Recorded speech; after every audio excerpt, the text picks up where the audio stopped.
Novel Cultivation Chat Group Chapter 75. Tiba-tiba, pria berlengan panjang itu merasakan sakit di dadanya seolah-olah senjata tajam telah menembus dadanya. Dia sudah lama menyelesaikan dasar-dasar kultivasi. Tubuhnya kuat dan gesit, kulitnya setahan kulit banteng tua. Tapi saat ini, tubuhnya terasa seolah-olah telah ditusuk dengan mudah seperti sepotong tahu. Sebuah pedang telah menembus lurus ke jantungnya. Dia menatap Song Suhang tapi pemuda ini masih membawa botol body tempering fluid dengan kedua tangan. Selain itu, tidak ada yang lain di tangannya.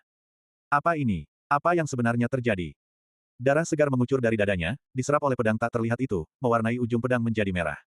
Apa benda ini? Pria berlengan panjang itu dengan marah mengangkat lengannya, matanya penuh kebencian. Jika dia akan mati, maka dia akan menyeret Song Suhang ke neraka bersamanya. Tapi saat dia mengangkat lengannya setengah jalan, mereka terkulai lemah. Dia merasa seolah-olah seluruh tubuhnya lemah, semua ki, darah dan kekuatannya telah disedot oleh pedang tak terlihat itu.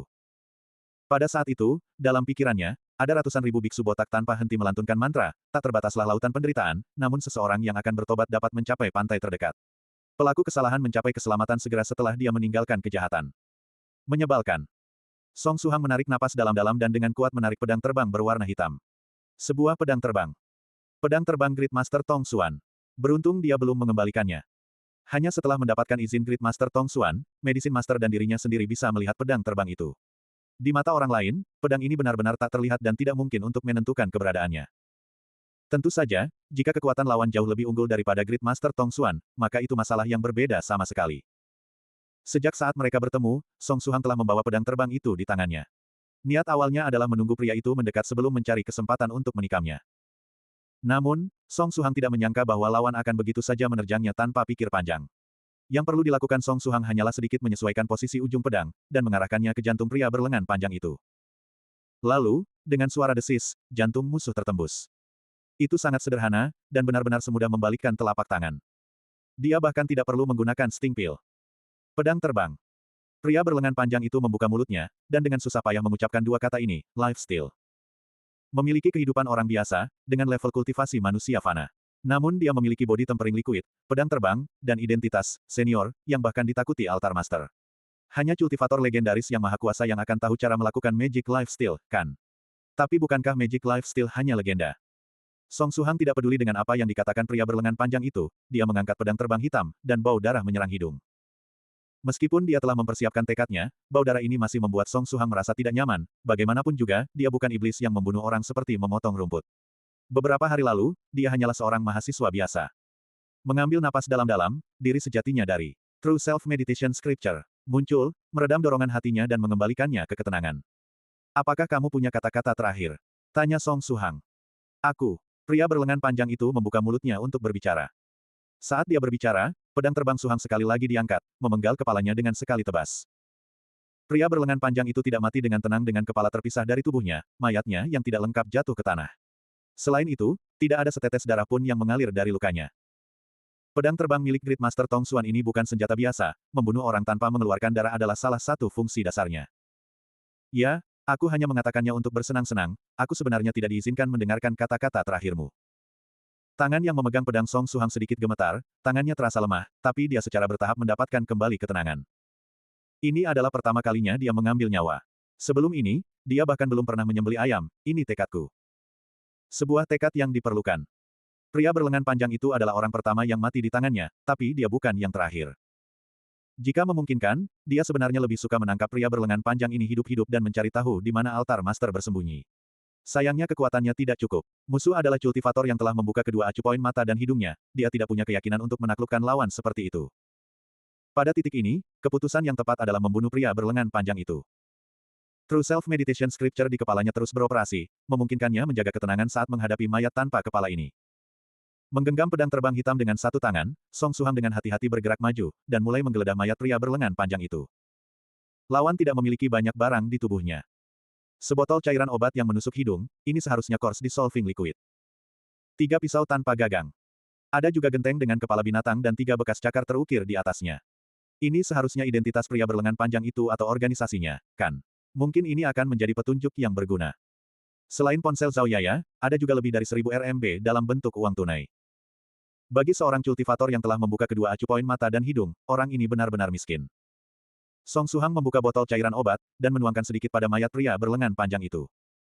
Bau menusuk hidung terpancar. Mayat pria berlengan panjang itu dan bagian pakaiannya seolah-olah menguap dan menghilang dari dunia ini. Apakah ini harta? Song Suhang menyimpan Course Dissolving Liquid. Efek korosifnya luar biasa, bahkan tubuh Cultivator Stage 1 bisa larut dengan cepat.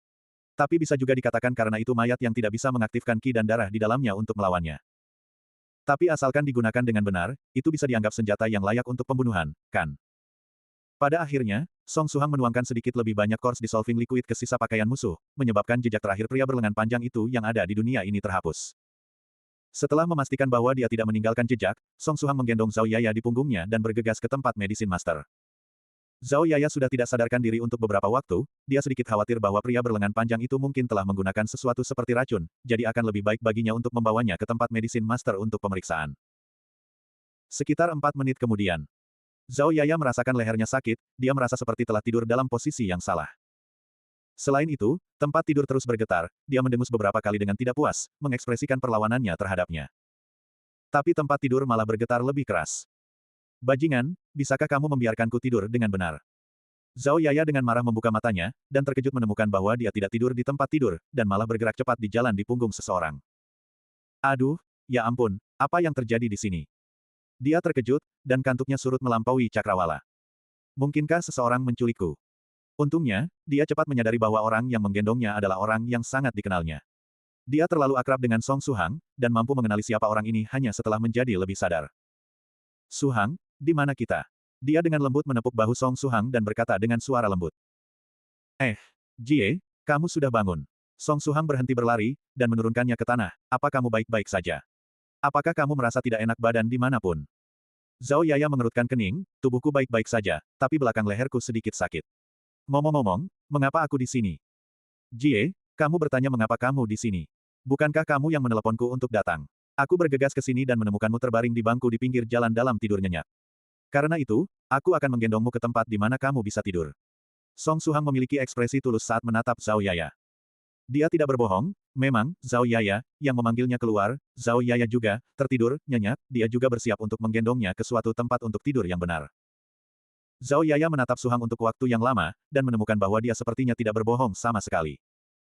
Dia dengan hati-hati mencoba mengingat, tapi ingatannya benar-benar kabur. Dia samar-samar ingat bahwa dia akan pergi keluar dengan 3 sahabatnya untuk minum-minum, dan bahwa dia seharusnya sudah kembali ke tempat tinggalnya. Mungkinkah aku minum terlalu banyak? Tapi aku hanya minum 4 gelas dengan teman-temanku hari ini, jadi bagaimana mungkin aku mabuk? Zhao Yaya mengusap pelipisnya, tampaknya kesal. Jie, haruskah aku membawamu ke rumah sakit untuk pemeriksaan? Kata Song Suhang dengan khawatir. Tidak perlu. Selain leherku terasa agak kaku, aku benar-benar baik-baik saja. Temani saja aku pulang, aku seharusnya baik-baik saja setelah beristirahat semalam.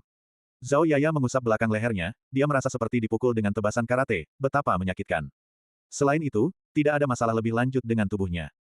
Bagaimanapun juga, dia adalah seorang mahasiswa kedokteran. Dia sendiri harus bisa membuat tinjauan yang tepat tentang kondisi tubuhnya. Kalau begitu aku akan menemanimu kembali, kata Song Suhang sambil tersenyum. Zhao Yaya merasa bahwa senyuman yang ditunjukkan Song Suhang pada saat ini sangat hangat, itu memberikan perasaan yang sangat dapat diandalkan. Suhang, kita belum bertemu sehari, tapi kamu sepertinya tiba-tiba tumbuh dewasa. Benarkah? Mungkin kamu hanya berhalusinasi, kata Song Suhang dengan acuh tak acuh. Perubahan. Dari saat dia mengangkat pedang untuk memenggal kepala pria berlengan panjang itu, jiwanya telah melalui transformasi.